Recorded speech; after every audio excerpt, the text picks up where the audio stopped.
नमस्कार, मी हर्षाली हितगुजे आपल्या खास कार्यक्रमात आपल्या सर्वांचं स्वागत। या कार्यक्रमात आपण विविध आजार त्यावरील उपचार याबद्दल चर्चा करत असतो आणि महत्त्वाचं म्हणजे यावर तज्ञांचं मार्गदर्शन देखील घेत असतो। आणि आजचा आपला जो विषय आहे तो म्हणजे कोलोरेक्टल कॅन्सर जागरूकता। कोलोरेक्टल कॅन्सर जागरूकता म्हणजेच मोठ्या आतड्यांचा कॅन्सर। खरं तर कॅन्सर असा आजार आहे जो नेमका कशामुळे होतो आणि कधी वाढत जातो आपल्याला लगेच कळून येत नाही। तर अशी कोणती याची लक्षणं आहेत आणि आपण कसं याविषयी जागरूक राहणं गरजेचं आहे हेच या कार्यक्रमाच्या माध्यमातून आम्ही तुम्हाला सांगणार आहोत। आणि यासाठी आपल्या स्टुडिओमध्ये तुम्हाला मार्गदर्शन करण्यासाठी आलेले आहे डॉक्टर मनोज मुलचंदानी। डॉक्टर, स्वागत आहे तुमचं। डॉक्टर मुलचंदानी यांनी युनायटेड किंगडममध्ये कोलोरेक्टल सर्जरीचे विशेष प्रशिक्षण घेतलेलं आहे। त्यांना युनायटेड किंगडममध्ये काम करण्याचा 10 वर्षांचा अनुभव आहे। ते colorectal cancer, inflammatory bowel disease आणि फ्लेवर या आजारांवर उपचार करण्यामध्ये तज्ञ आहेत। त्यांना लॅप्रोस्कोपिक आणि रोबोटिक कोलोरेक्टल शस्त्रक्रियांमध्ये विशेष रस आहे। ते विविध राष्ट्रीय आणि आंतरराष्ट्रीय विषयांमध्ये निमंत्रित प्राध्यापक म्हणून कार्यरत आहेत। ते कोकिलाबेन धीरूभाई अंबानी हॉस्पिटलमध्ये गेल्या 11 वर्षांपासून प्रॅक्टिस करतात आणि अनेक गुंतागुंतीच्या आणि आपत्कालीन गॅस्ट्रो इंटेस्टायनल केसेसमध्ये ते सहभागी देखील असतात। चला तर विषयाला सुरुवात करूयात। तर डॉक्टर, आजकाल आपल्या इंडियामध्ये अत्यंत कॉमन असा हा आजार आहे, मोठ्या आतड्यांचा आजार। तर आपण बघतो की याचं प्रमाण दिवसेंदिवस वाढत चाललेलं आहे। तर नेमकं काय आहे याच्या मागचं कारण? कोलोरेक्टल कॅन्सर हे नॉर्मली 5th कॉमनेस्ट कॅन्सर आहे इंडियामध्ये।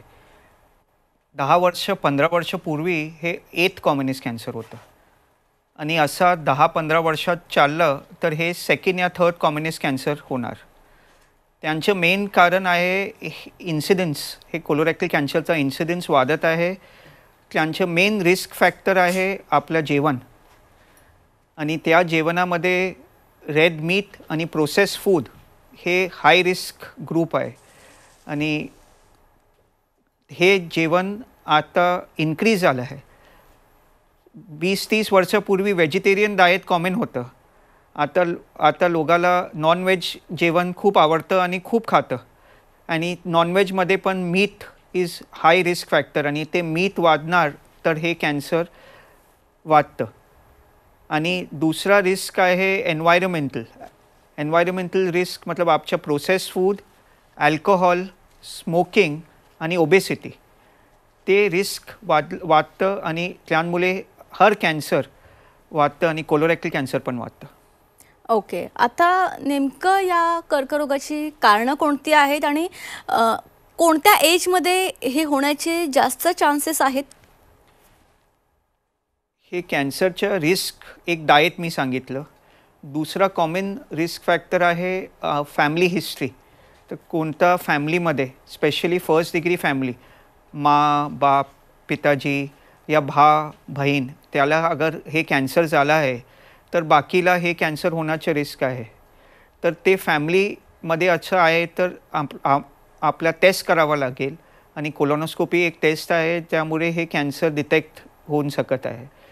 दुसरं हे कोणत्या एज ग्रुपमध्ये होतं। नॉर्मली 50s to 60sच्या नंतर हे कॅन्सर कॉमन आहे। पण इंडियामध्ये असं पाहिलं गेलं आहे की 40sमध्ये पण हे कॅन्सर खूप येते, स्पेशली रेक्टल कॅन्सर। रेक्टम ते लास्ट भाग आहे मोती आतचं आणि तिकडे 50 वर्षामध्ये हे कॅन्सर इंडियामध्ये इन्सिडन्स जास्त आहे। ओके, आता डॉक्टर, बरेच वेळा काय होतं, कॅन्सर असू दे किंवा कोणता पण आजार असू दे, आपल्याला लगेच त्याची लक्षणं कळूनच येत नाहीत, राईट? तर यासाठी काही याची विशेष लक्षणं आहेत का जेणेकरून आपल्याला ओळखता येईल की याची सुरुवात झाली आहे? कोलॉन रेक्टमचं 70% लोकांना सिम्पटम्स होतं, 30%ला सिम्पटम्स नाही होतं आणि ते अनलकी होतं कारण ते डिटेक्ट लेट होतं। पण 70% लोकमध्ये सिम्पटम्स होतं आणि मेन सिम्पटम्स होतं संडासला रक्त आणि खूप लोक त्याला पाईल्समधून निग्लेक्ट करतं। ते पाईलच्या घरातून इलाज करतं आणि जरी हे सिम्पटम्स 3, 4, 5 महिना 6 महिना झालं त्यानंतरही ते चेकअपला येते। तर अगर रक्तात संडास खून जातं आणि बंद नाही होतं तर प्लीज 3 to 4 वीक्समध्ये ते चेक करा, कारण त्यामुळे हे कॅन्सरचा एक सिम्पटम होतं। दुसरा सिम्पटम होतं आपला मोशन व्यवस्थित नाही होणार। मोशन या त्यामुळे कॉन्स्टिपेशन कमी जाणार या जास्त जाणार आणि मेन सिम्पटम होते इनकम्प्लीट एम्प्टिंग। ते लोकांना वाटतं की मोशन बराबर खाली नाही होतं, मला घरी घरी जायची इच्छा होतं पण त्यामुळे मोशन नाही होतं, हे त्यांचं मेन लक्ष्य आहे. आणि ते आणखीन एक लक्ष्य आहे अनिमिया, हेमोग्लोबिन कमी होणार. हेमोग्लोबिन कमी होण्याचं एक कारण होतं की त्या कॅन्सरमुळे रक्त पडतं, ते आम्हाला संडास होणे किती वेळा दिसतात नाही. आणि आम्ही खूप कमी लोक आहे जे संडासला पाठीमागे बघते की मला रक्त पडतं की नाही, कारण हे कॅन्सरमध्ये इनिशियली दर्द नाही होत, दुखतं नाही. लेट फीचर्समध्ये वजन कमी होतं आणि पोटात दुखतं, पण ते लेट फीचर्स होतं. तर रक्त पडणार, change in bowel habit, motion बराबर नाही होणार आणि अनिमिया, हे 3 सिम्पटममध्ये please get checkup early, because तुम्हाला होऊ शकत होय कोलोरेक्टल कॅन्सर. ओके. डॉक्टर, याचं जर आपण लवकर निदान केलं तर त्याचे काय ॲडव्हान्टेजेस आहेत? आपल्या देशात हे कॅन्सर 80% इनफॅक्ट 90% थर्ड स्टेज आणि जास्त हे डिटेक्ट होतं. तर थर्ड स्टेज आणि जास्त डिटेक्ट होतं मतलब खूप ॲडव्हान्स स्टेज आहे. Only 10% cancers are detected in very early stage, मतलब अर्ली डिटेक्ट होतं. तर अगर अर्ली कॅन्सर डिटेक्ट झालं तर ते पूर्ण इलाज होऊ शकत आहे आणि ट्रीटमेंट पण कमी लागणार, ऑपरेशनमध्ये हे ठीक होणार आणि ते लॉन्गेटिविटी पण ज़्यादा, ते आदमी वो कैंसर से मरेगा नहीं. तो वेरी इंपॉर्टेंट कि हे जल्दी डिटेक्ट होगा तो क्योर हो जाएगा, लेट डिटेक्ट होगा तो ट्रीटमेंट आम्ही घेतो पण त्यामुळे हे कॅन्सर परत यायचं रिस्क जास्त आहे. ओके. आता आपण याच्या उपचाराविषयी बोलूया. तर कोलोरेक्टल कर्करोगावर नेमकं कशा पद्धतीने उपचार करता येतात याविषयी सविस्तरमध्ये सांगा. हे कॅन्सर डिटेक्ट झाला तर सर्जरी एक मेन ट्रीटमेंट ऑप्शन आहे. तर ते आतड्याचे भाग काढते अलॉंग विथ त्या उनके ब्लड वेसल्स आणि लिम्फॅटिक्स, ते हे रॅडिकल सर्जरी म्हणतं आणि हे ऑपरेशन करून अगर काढू शकत आहे तर दॅट्स द बेस्ट ट्रीटमेंट. आणि आता लास्ट 10 सालातून हे ऑपरेशन दुर्बीणहून होतं, लॅप्रोस्कोपिक, आणि आता रोबोटिक पण होतं. तर रोबोटिक आणि लॅप्रोस्कोपिकचा फायदा आहे की पेशंटला त्रास कमी होतं, दर्द कमी होतं आणि हॉस्पिटलहून 5 या 6 दिवसात घर जाते है और they can start their work very soon. तर जास्त तकलीफ नाही होतं कारण हे मिनिमली इन्व्हेसिव्ह सर्जरी आहे. हे कॅन्सर आला मी तुम्हाला सांगितलं थर्ड स्टेज आणखी जास्तमध्ये 80% या 90% हे डिटेक्ट होतं. तर त्या पेशंट्सला रेडिएशन ट्रीटमेंट आणि किमोथेरपी लागत आहे. ते किमोथेरपी रेडिएशन ऑपरेशन पूर्वीपर्यंत लागत आहे आणि ऑपरेशन नंतर पण किमोथेरपी लागत आहे. आणि आता इम्युनोथेरपी पण आला आहे. कोई कॅन्सर कोणी कॅन्सरमध्ये इम्युनोथेरपी घेतलं तर हे कॅन्सर क्युअर होऊ शकत आहे. पण ॲडव्हान्स स्टेजमध्ये हे सर्व लागतं, अर्ली स्टेजमध्ये फक्त सर्जरीतून हे कॅन्सर क्युअर करू शकत. ओके. डॉक्टर, आता बरेच वेळा काय होतं की नॉर्मल कॅन्सरमध्ये कसं वजन कमी होणं किंवा काय असे काहीतरी सिम्पटम्स दिसून येतात, पण आता हा मोठ्या आतड्यांचा जो कॅन्सर आहे त्यामध्ये असं काही वेगळे अर्ली सिम्पटम्स आहेत का, जेणेकरून आपल्याला समजेल की आपण या स्टेजवर आहे किंवा काय अर्ली सिम्पटम्स काय आहेत? कारण इनफॅक्ट वेट लॉस या वजन कमी झालं हे लेट सिम्पटम आहे. कारण हे होतं मोस्ट लाईकली वजन कमी झालं म्हणजे आपलं ॲपेटाईट कमी झालं आणि हे कॅन्सर फैललेलं आहे तरी वजन कमी होतं. अर्ली सिम्पटम यांचं आहे मोस्ट इम्पॉर्टंट सिम्पटम आहे संडासातून रक्त, आणि ते जनरली पेनलेस ब्लिडिंग होतं, म्हणजे आपल्याला दुखतं नाही आणि ते रक्त पडतं. दुसरं सिम्पटम आहे रक्त कमी होणार. आपलं जेवण सेम आहे पण आपलं वीक वाटतं कारण आपला हेमोग्लोबिन कमी झालं आहे. ते हेमोग्लोबिन रक्त कमी जाण्याचं कारण आहे की रक्त संडासातून पडतं पण आम्ही दिसत नाही, या संडासातून मिक्स पडतं. तीसरा सिम्पटम जे अर्ली सिम्पटम आहे ते आपल्या संडासच्या हॅबिट चेंज होतं. तर नॉर्मली अगर कोई पर्सन मोशन को वंस देते, संडास एक वेळा जातं या 2 वेळा जातं, त्याला 3-4 आठवडा वाटतं की घरी घरी संडास होतं, या संडासचं सॅटिस्फॅक्शन नाही होतं, ते अर्ली सिम्पटम आहे. तर 3 अर्ली सिम्पटम परत मी सांगतो, लो हेमोग्लोबिन, अनिमिया, रक्त पडणार संडासला आणि पेनलेस आणि चेंज इन बाउल हॅबिट, ते आपल्या संडासच्या जे हॅबिट आहे ते चेंज होतं, ते अर्ली सिम्पटम्स आहे. ओके. आता बरेच वेळा आपण जेव्हा ट्रीटमेंट्स घेतो तेव्हा त्याचे थोडेफार का असे ना साईड इफेक्ट दिसतात, जसं की बरेच वेळा आपण ऐकतो की किमोथेरपी केल्यानंतर हेअरफॉल होणं किंवा काय अशा पद्धतीचं. आपण कोलोरेक्टल कर्करोगाचा जेव्हा ट्रीटमेंट करतो तेव्हा त्याच्या उपचारानंतर त्याचे काही दुष्परिणाम आहेत का, सविस्तरमध्ये सांगा. कोलोरेक्टल कॅन्सर कारण हे मोती आतडीचा कॅन्सर आहे आणि रेक्टम हे मोती आतडीचा लास्ट भाग आहे. तर मेन प्रॉब्लेम या लाईफस्टाईल चेंजमध्ये कोणी लोकाला ट्रीटमेंटमध्ये संडासचा रास्ता बाहेर करावा लागेल यानी हे लोग एक्सेप्ट नहीं करते हैं कि हमको मोशन का रास्ता बाहर होगा. मेजॉरिटी ऑफ अभी एडवांसमेंट इतना हुआ है कि बिकॉज ऑफ एडवांसमेंट हे संडासचा रास्ता बाहर परमनेंट खूप कमी होतं. 20 वर्षापूर्वी या 30 वर्षापूर्वी ऑलमोस्ट 30% लोगों को परमनेंट रास्ता बाहर होतं. आता फक्त 10% या कमीला परमनेंट मोशनचा रास्ता बाहर होता. ते मेन प्रॉब्लेम आहे आणि पेशंटच्या एक्सेप्टेंस हे कमी होतं. काफ़ी पेशेंट्स ट्रीटमेंट को नहीं आते हैं क्योंकि उनको परमानेंट रास्ता बाहर नहीं चाहिए. बट अभी एडवांसमेंट्स इतने अच्छे हैं कि कम लोगों को मोशन का रास्ता बाहर होता है. बाकी प्रॉबेबली कैंसर के बाद लाइफस्टाइल चेंज, थोड़ा अपना मोशन का हैबिट चेंज होता है. आपला मोशन हमें थोड़ा जास्त जातो.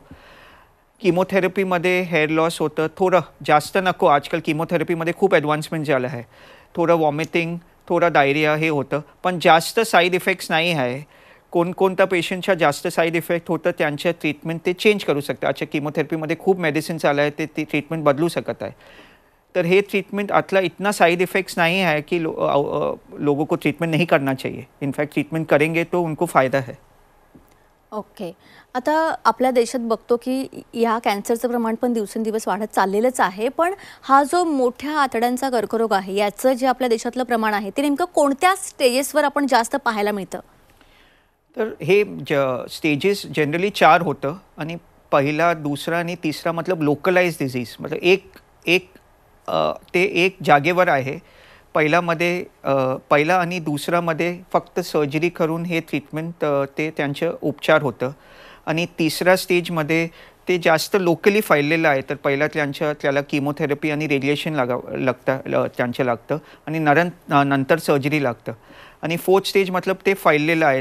ते कॉमनली लिव्हर या लंगमध्ये जातं आणि कधी पोटाच्या लाइनिंगमध्ये जातं आणि कधी ब्रेनमध्ये जातं. तर हे फोर्थ स्टेज आपल्या देशात अनफॉर्च्युनेटली पहिला आणि दुसरा स्टेजमध्ये फक्त 10 या 15% कॅन्सर ही डिटेक्ट होत आहे. जास्त थर्ड स्टेज आणि fourth stage. 40% cancers third stage, 40% cancers fourth stage. मतलब 80% कॅन्सर्स ॲडव्हान्स स्टेजमध्ये डिटेक्ट होतं. कारण आपल्या देशात स्क्रीनिंग प्रोग्राम नाही आहे. वेस्टर्न कंट्रीजमध्ये पहिला आणि दुसरा स्टेजवर 70% कॅन्सर्स डिटेक्ट होतं. अमेरिका आणि युरोपमध्ये. कारण तिकडे पेशंट 50 या 60 वर्षात झालं तर त्याला नॉर्मली स्टूल टेस्ट करावं लागतं. स्टूल टेस्टमध्ये रक्त पडलं तर ते कोलोनोस्कोपी करतं. अमेरिकामध्ये 45 to 50 इयर्सच्या एजमध्ये हर दुसरा वर्ष कोलोनोस्कोपी करतं. कोलोनोस्कोपीमध्ये प्री कॅन्सरस पॉलिप ते मस्सा पहिला येतं आणि थोडे सालात हे मस्सा कॅन्सर बनतं. तर हे मस्सा के स्टेज में ये कोलोनोस्कोपीमध्ये ते काढून टाकतात. तर तुम्हाला अगोदर कॅन्सर नाही होणार. हे टेस्ट होतं. आपल्या देशात आता स्क्रीनिंग प्रोग्राम नाही आहे.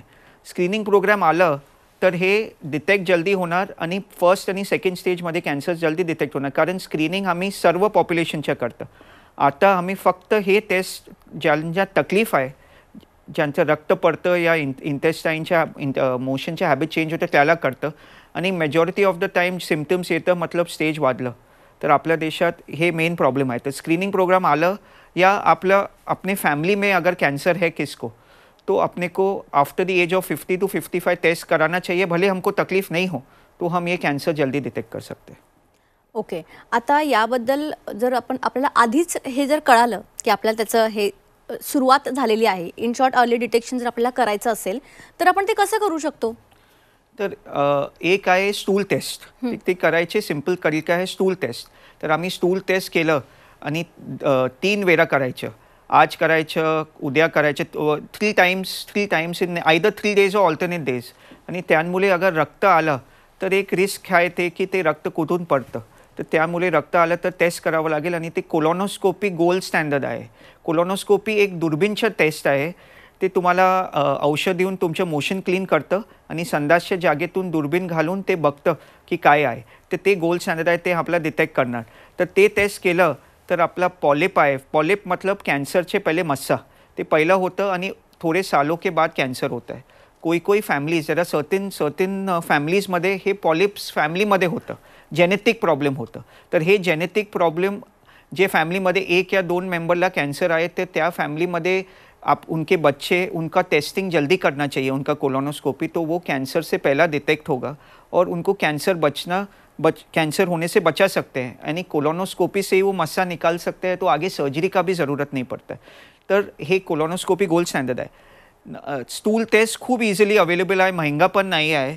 ॲटलिस्ट पेशंटला करावा लागेल, त्याला वाटतं की माझं रक्त कमी झालं, कशामध्ये झालं, मी जेवण बरोबर नाही करतं की मला कुठून रक्त पडतं, आणि ते स्टूल टेस्टमध्ये करणार की रक्त पडतं की नाही, आणि ते अगर पॉझिटिव्ह आलं तर कोलोनोस्कोपी करून आम्ही कन्फर्म करू शकत आहे की कॅन्सर आहे की नाही. ओके. डॉक्टर मनोज, आपण लक्षणं, उपचार हे सगळं तर बघितलं, पण जर हा कॅन्सर होऊच नये असं वाटत असेल तर त्यासाठी काय जागरूकता घेणं गरजेचं आहे? नाव कोलोरेक्टल कॅन्सर 50% लाईफस्टाईल फॅक्टर्स आहेत हे कॅन्सरला, मतलब खूप इम्पॉर्टंट आहे. ते अर्धा जणाला हे कॅन्सर होते त्यामुळे त्यांच्या लाईफस्टाईलमध्ये प्रॉब्लेम आहे, तर ते आम्ही बदललं तर हे कॅन्सर कमी होऊ शकतं. नाव हे काय चीज बदलू शकत आहे. Number 1 diet. तर आम्ही फायबर 1970s 80s 90s मध्ये इंडियामुळे व्हेरी स्मॉल इन्सिडेन्स होतं कोलोरेक्टल कॅन्सरला, कारण खूप आम्ही पालेभाजी फल हे खूप खातो. आता तुम्ही बघतं फास्ट फूड किती झालं आहे, नॉनव्हेज किती झालं आहे, तर ते big risk factor. Processed food आणि red meat is big risk factor. Overweight second risk factor. Overweight फक्त कोलोरेक्टल कॅन्सर नाही, कोणी पण कॅन्सरला ओव्हरवेट रिस्क फॅक्टर आहे, कारण वेट जास्त मतलब अनहेल्दी. तर सेकंड आहे to keep you self healthy, वजन कमी करायचं. नंबर तीसरा आहे स्मोकिंग आणि अल्कोहोल, आणि ते पण सर्व काफ़ी कैंसर में है, पण कोलोरेक्टल कैंसरला पण ते रिस्क आहे. 11 से 15% लोग जो लोग को कोलोरेक्टल कैंसर होता है वो स्मोकिंग या अल्कोहल रिलेटेड है. तो अगर हम वो if we decrease that, automatically we decrease the risk. Healthy लाईफस्टाईलमध्ये एक्सरसाइज, जेवण आणि नो अल्कोहल, नो स्मोकिंग, आणि हे केलं तर 50% चान्स आहे की आपला कॅन्सरचं इन्सिडन्स कमी होतं. ओके. आता तुम्ही विषय काढलाच आहे, तर बरेच वेळा काय होतं, स्मोकिंग किंवा काही न करता पण बरेच जणांना कॅन्सर होतो, तर त्यामागे काय कारण आहे याविषयी सविस्तरमध्ये आपल्या प्रेक्षकांना सांगा. 50% लोगोला मी सांगितलं हे रिस्क आहे, पण 50% लोकला कॅन्सर काही कारण नाही होतं, ते त्याला आम्ही बॅड लक म्हणतो, या त्याला जेनेटिक चेंज आला आहे. तर त्यांच्या फॅमिलीमध्ये अगर कोणाला कॅन्सर आहे, आणि कोई असं कंडिशन्स आहे जे कोलोरेक्टल कॅन्सरचे रिस्क आहे. Ulcerative colitis, inflammatory bowel disease, ulcerative colitis आणि क्रोन्स डिसीज दोन्ही रिस्क फॅक्टर्स आहे कोलोरेक्टल कॅन्सरला. तर कोणाला अगर अल्सरेटिव्ह कोलायटिस या क्रोन्स आहे आणि ते औषधून आहे, तर खूप इम्पॉर्टंट आहे की ते रेग्युलर टेस्ट करा, कारण कोलोरेक्टल कैंसर अगर आया और जल्दी डिटेक्ट हुआ तो वो क्योर हो सकता है. तो रिस्क फैक्टर्स. नंबर 2, अगर किसको फैमिली हिस्ट्री है कैंसर का, तो उनको जल्दी चेकअप रेगुलर बेसिस पे कराना चाहिए, चाहे तकलीफ नहीं हो तो भी कराना चाहिए.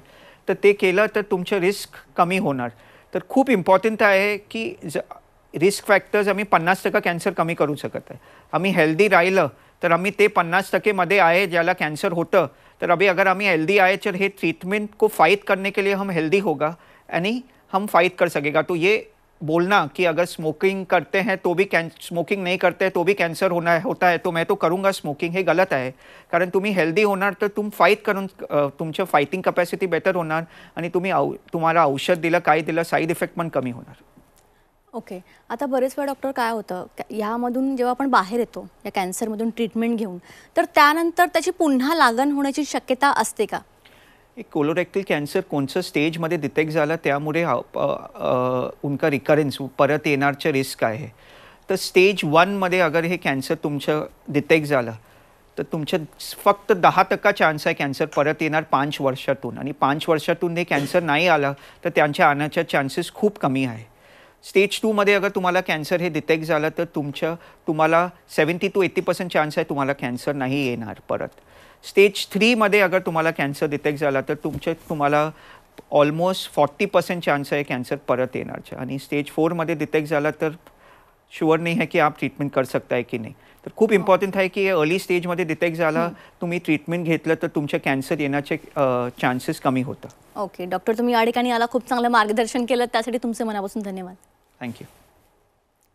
तर सगळ्यांनाच भीती वाटेल असा आजार म्हणजे कॅन्सर, पण न घाबरता याच कॅन्सरवर आपण वेळीच ट्रीटमेंट केली तर आपण लवकरात लवकर त्याचं निदान करू शकतो. तर आजचा आपला विषय होता कोलोरेक्टल कॅन्सर जागरूकता. याविषयी डॉक्टर मनोज मुलचंदानी यांनी खूप उत्कृष्ट असं मार्गदर्शन केलेलं आहे. तुम्हाला सुद्धा असे काही सिम्पटम्स दिसत आहेत तर तुम्हाला स्क्रीनवर जे कॉन्टॅक्ट्स नंबर दिसत आहेत त्याद्वारे तुम्ही कॉन्टॅक्ट करू शकता.